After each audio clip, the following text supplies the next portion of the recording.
I was fortunate because I had a family and I had a community that instilled in me the value of education. It's interesting, ever since I was a kid, I've always been interested in math and finance and numbers, and I've always been very inquisitive, so I would just ask why. I was in a summer program and they made you take a test, and the test sort of said, based on your responses, here are the kinds of things that we think would be good careers for you.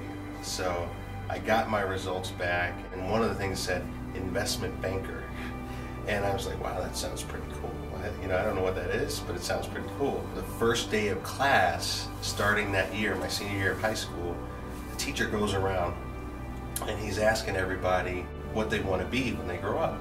And he gets to me, and I say investment banker, a new term I just learned like a week earlier. And he says, I want to see you after class. He begins to tell me that before he fell in love with teaching, he wanted to be an investment banker. And he came to my house and brought me a box of like 25 books on investing. My math teacher invests in me, and really every role I've had since then has been building this craft and this expertise with an idea toward somehow using it to be of service to my community. I always knew that if I worked hard at school and invested in my education, there'd be a set of opportunities that I'd be prepared for, and that could change my life and could also enable me to change my community. I want my life to be put to its highest and best use to help people. My name's Pat Ryan, and I've been around Chicago for longer than I like to admit.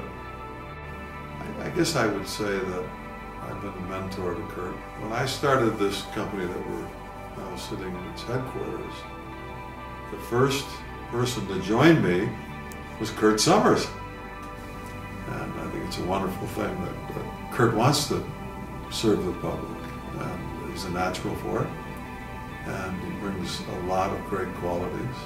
But Kurt used to work for Mr. G's, which was a neighborhood grocery store at 53rd and Woodlawn. He said he was a bagger in the grocery store, and that's how he originally met me. Truth is, I don't remember this. For the first 2 years, Kurt was my chief of staff in the very difficult period where we had to figure out how we were going to deal with the challenges that the county faced. There's no place in the world like Chicago. I love the history of Chicago. I love the people. I love the resolve. Chicago is a city of neighborhoods.